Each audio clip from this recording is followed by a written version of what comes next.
It's been a while. How are you? I'm good. Everything's good. Everything's going good. Had a little bit of a hiccup in the spring, just with some injury and kind of stuff we were talking about earlier with being impatient, and that leads to kind of falling off the train. So we've learned a lot, and I've learned a lot about myself, and take that into this Olympic year.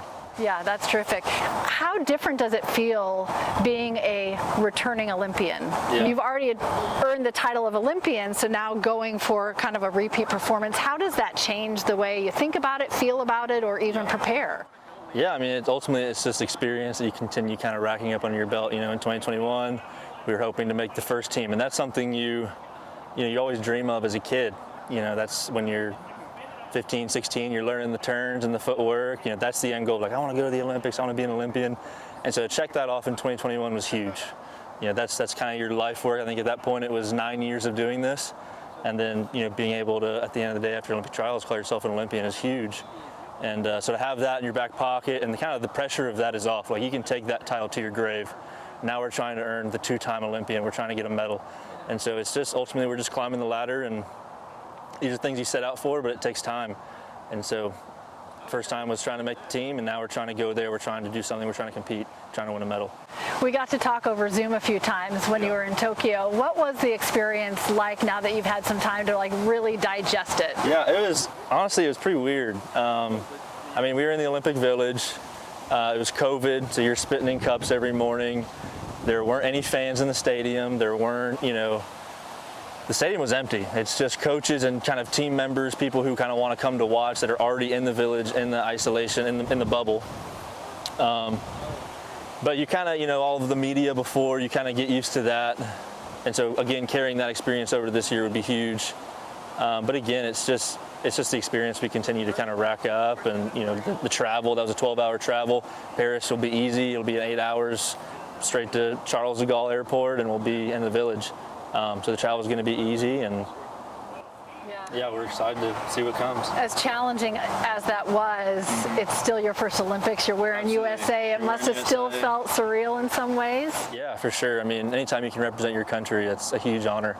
And you get in the ring, and it's kind of, again, it's your life work, but it's also everybody. It's not just me. It's Coach Mike, Coach Kale, it's Isaiah. There's my parents. It's everybody, my friends, family, everybody who's giving up just for me to be in this one moment. And it is a lot of pressure. I mean, it's tremendous amounts of pressure because there's so much that goes into it.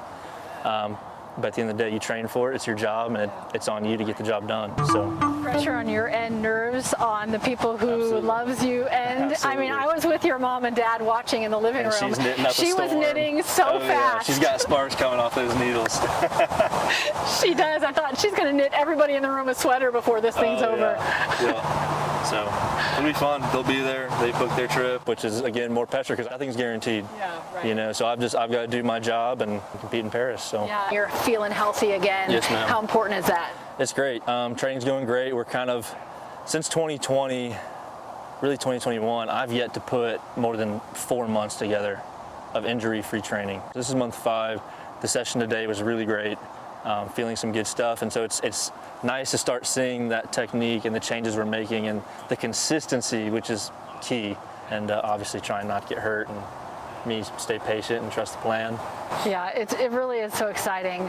It's been just fun to follow you, month by month. I always think when the Olympics come around, it's so important for people to realize it never stops. For them, it's like back on the radar, but for you, it never stops. It's a day in, day out kind of grind, but what you love to do, I guess, the most, maybe. It's a 24/7 job.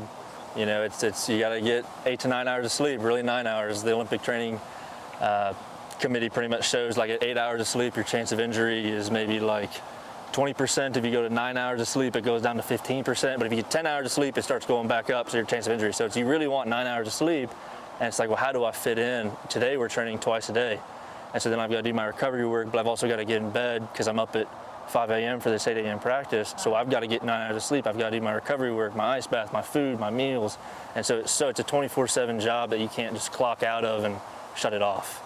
And so it's challenging, but like you said, you've got to keep this going for 10, 15 years to really get to that high level. Well, it's that commitment that makes it look so easy, and then I try it and I realize I knew it was hard. I had no idea how hard it really is. There are 10,000 things you're thinking about. Yeah. and then hopefully you develop the technique to where you don't have to think about your feet anymore, and then you can focus on something else. And thankfully I don't have to think about my feet too much, but there's still, I'm trying to do this, and I'm trying to do this, and I'm trying to feel this as the throw goes on. So I'm still thinking so much as the throw's happening, and it's happening so fast. So an inch on your foot placement could change whether it changes everything. Literally you're an on a inch. metal podium. Yes. Just a little crazy. pressure. Yeah. That's wild. But an inch might feel like 2 feet for me. An inch might feel so drastic. Yeah. The margin of error gets tighter and tighter. Same way with a PGA Tour golfer. One small change of your swing and it feels totally different. But to your eye, you're like, it looks exactly the same. Totally. It's fun to be back here at KSU. Yes, ma'am. How's it been training here? It's great. We've got a great group, got a great thing going. Coach Kale does a great job with this program. They've won a few conference titles. They brought some guys to the national meet, had an NCAA champion. My training partner Isaiah won indoors last year, and so they're doing amazing things here at KSU. So it's an honor to be here and train here. Well, I know you're also an Alabama guy. Yes, ma'am. But it's been amazing to see what your success has done for the university, for what KSU has been able to do, because you've given it some more notoriety in track and field. Yeah. That's pretty cool.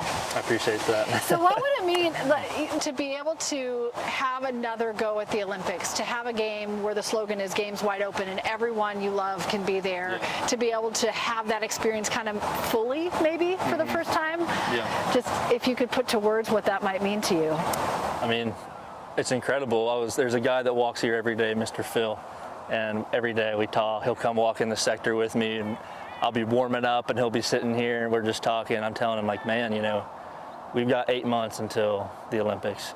I was like, and before you know it, we're going to be in Paris. And it's like every day, every throw has to count. And you take that preparation in. And if you can prepare correctly, when your family's there, the fans are in the stadium, there's 50,000 people yelling at you, you're going to be ready. You've done the preparation, you're going to be ready. And so if you have that little extra adrenaline boost of all your family, all your friends there, the stadium's full, those are when those magical performances really happen. That's amazing. I'm watching these football guys starting to walk behind you here. Could you have ever imagined when you were playing high school football that you would end up throwing hammer for Team USA in the Olympics? Never. I was never a super athletic kid. I played football because all your buddies play football, and that's just kind of what you do in high school. Never had plans of going to college for a sport, let alone a university like Alabama, who's pretty high up in the athletic department. No, never in a million years. I was going to probably graduate, go to Georgia Southern. I was working a job and just being a normal kid. Never had any aspirations until I met Coach Mike and learned the hammer like you did today. I was like, man, I remember watching the 2012 Olympics. I think we talked about this in 2021 at my buddy's house. And I was like, man, I really want to do that. That'd be really cool, during the 2012 London opening ceremonies. And so never in a million years, but here we are. For people who don't know the story, they don't know what an unlikely path it was. It was not just an unlikely path to get to track and field, but you went through a hardcore injury that was pretty scary. Absolutely. It's crazy. I mean, ultimately it's all God, and just how everything worked out. It was pretty unbelievable. Never in a million did I ever hear of a shot put or discus growing up. Never. I played football, I got hurt. And then all of a sudden I'm doing shot put and discus with my buddies because, again, that's what you do. Like, you got to do something. I don't want to just go to school and go home and meet Coach Mike, and then the rest is history. So it's crazy. Blows my mind. And again, for people who haven't heard it, you have to tell the cul-de-sac story. The cul-de-sac. This is one of my favorite stories about you playing in the cul-de-sac. So tell the story. Now that I've seen the cul-de-sac, and I've seen the house, and I've met your parents, and it's so, I love your family. They're so terrific. But yeah, the cul-de-sac story is one for the ages. Yeah, so when you first learn, Coach Mike would always preach, you need to go home, you need to do 200 to 300 turns a night. So that's 20 to 30 sets of 10 turns in a row, working on your footwork. You're not supposed to let the implement go because you don't want to wear and tear in your body. So 200 to 300 was a prescription. I was doing 500, just some absurd amount, and of course throwing it. Everything he told me not to do, I was doing, and just going way too far above and beyond. And I have little circles still drawn out in the cul-de-sac where I would do the turns. And I took one throw, wasn't supposed to throw it, and I don't have a big front yard. It's not a big 100-yard football field for a front yard, and I let one go, and it went right into the house. And the whole house shook. My mom came running out. I was like, what the are you doing? And I was like, I'm so sorry. And So there's now a patch in the siding of the house. She's forgiven you now.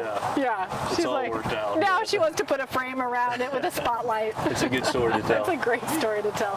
Yes, ma'am. It's so Thank good you. to see you again. Thanks for Thank you coming. for having me, and Yeah. thanks for your patience Absolutely. with my bad footwork. Oh, it's fun. So Gosh, fun. it is really fun. It's so frustrating. It's though. addictive and Coach will tell you, frustrating. there's so many days I'll be trying to go to sleep. It's 10, 11 o'clock at night, and I'm just texting him, blowing his phone up, and of course he's not responding. He's asleep.